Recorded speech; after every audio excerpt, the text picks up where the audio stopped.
Intermission in between my assignments, so I decided to come out here.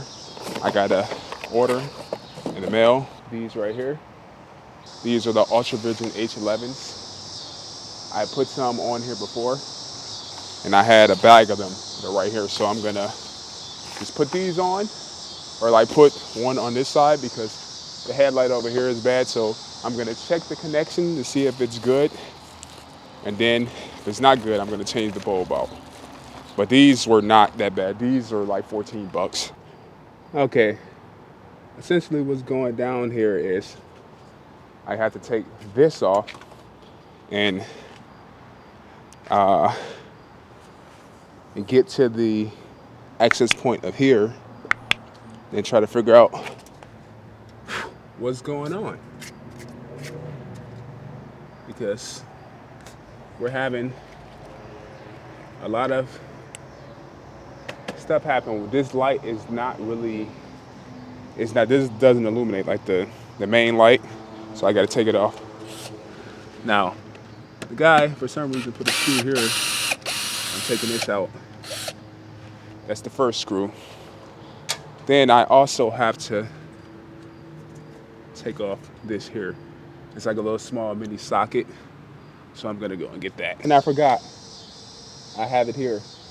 I had this thing from the last time I had to take this off. Never took it off. Never took it out of the car. But basically, unscrew this. And there we are.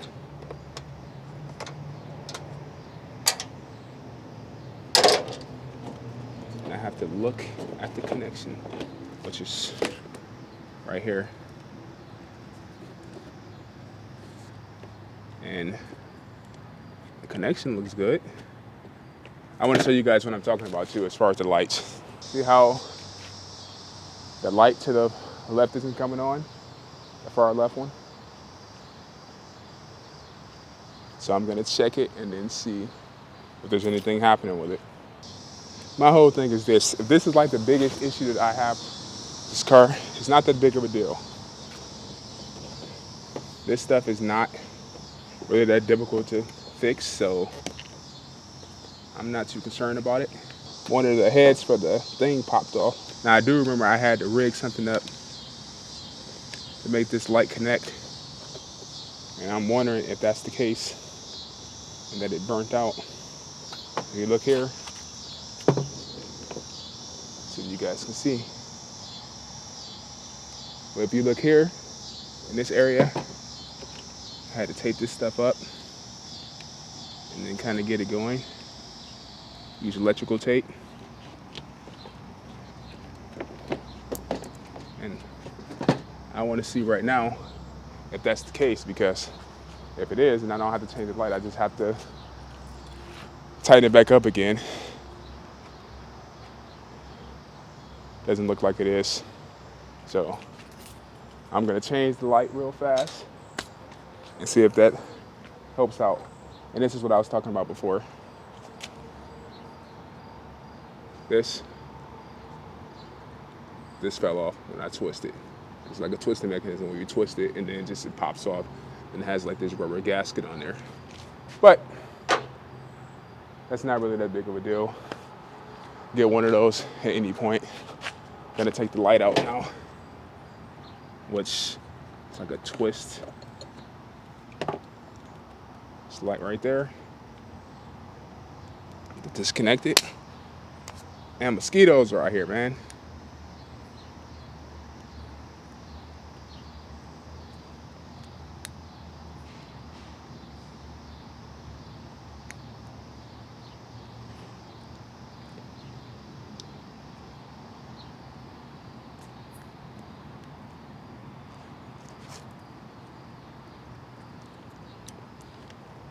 All right. That may be the culprit. It doesn't look like it's burnt out or anything, you know. That's the crazy thing. I'm gonna change it just to see. So it doesn't hurt. It doesn't hurt because I have spares and I have them, so it's not really that big of a deal. for me to just come in, change it out, kind of go from there. So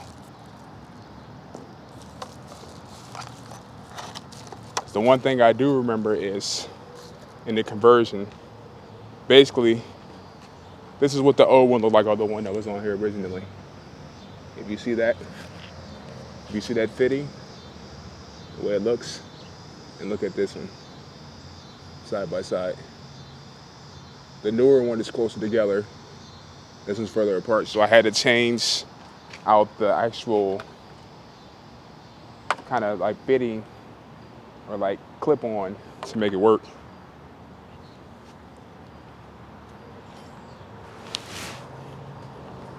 So I'm gonna check it and then see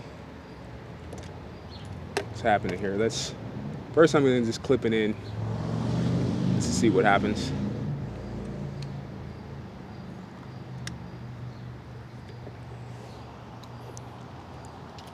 Then we're gonna hit the light.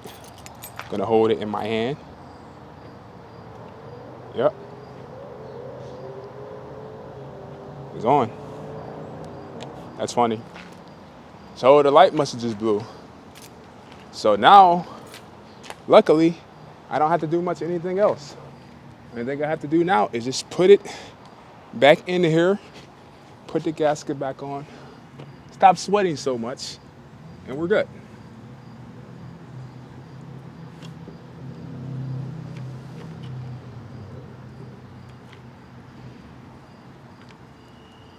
Basically,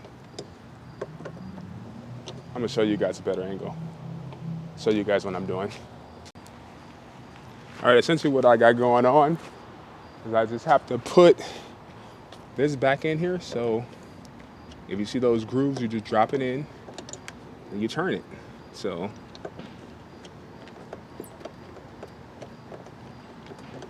put it into the section,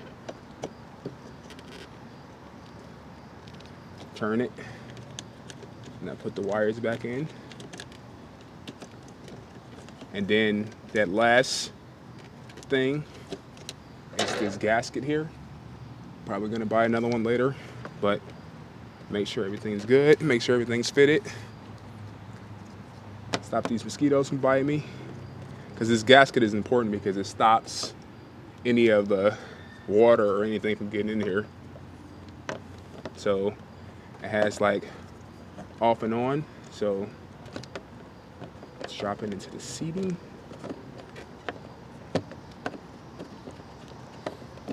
And hell, you don't need to work out now, guys, because it's hot. There you go. And what I'm gonna do is just put this back in here.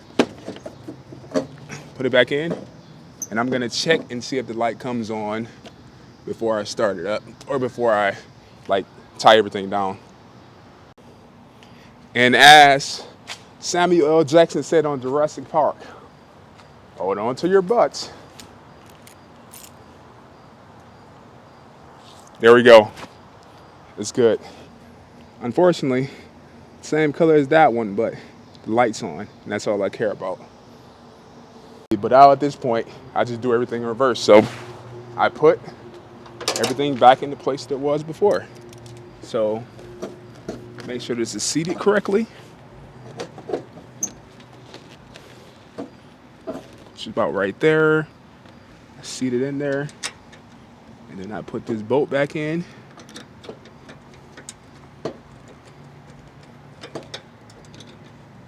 And then just bolt it back in.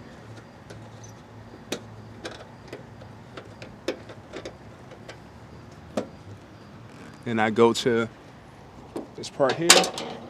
Use the little screw here. Screw that I have.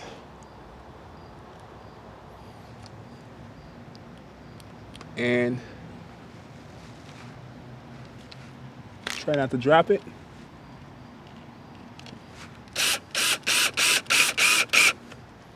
There we go. And it's in there. Now the way that these guys have this thing put in there is probably not the most optimal, but it's on there. I haven't really had any significant issues, so I'm pretty comfortable with it. And on top of that, this is my baby, so I make sure I take care of it. The first thing I got to do now is, like I said, gotta get the tire pressure sensors done. I'm gonna do that tomorrow. I'm gonna go and have a conversation with one of the guys because, like I said, this tire, it's really dirty. Tire pressure sensor was put in there, a new one. But I'm thinking the guy just put the tire pressure sensor in, but he didn't put, he put a stem in, which is the thing that you feed the air into the car with. But he didn't put a tire pressure sensor on there. He just put like a standard one. And he charged me basically the equivalent of what I would spend for a whole set of tire pressure sensors. Because on Amazon, I ordered a set of 4 of them, $26. I think he charged me like damn near $30 for a new stem. He's like, oh yeah, the stem's $30. I'm like, what? A stem is $30? But when I thought he changed the stem, I thought he just changed the stem part and he didn't have to change anything else. Let me show you what I'm talking about. Okay, essentially a stem is this. That's the stem. This is the tire pressure sensor part. It's one piece, right? The guy said he changed it, but I'm assuming that I guess he just changed the stem and the tire pressure sensor wasn't changed. This is what I'm guessing, but wasn't changed. And now this side and the other side, the stems are good.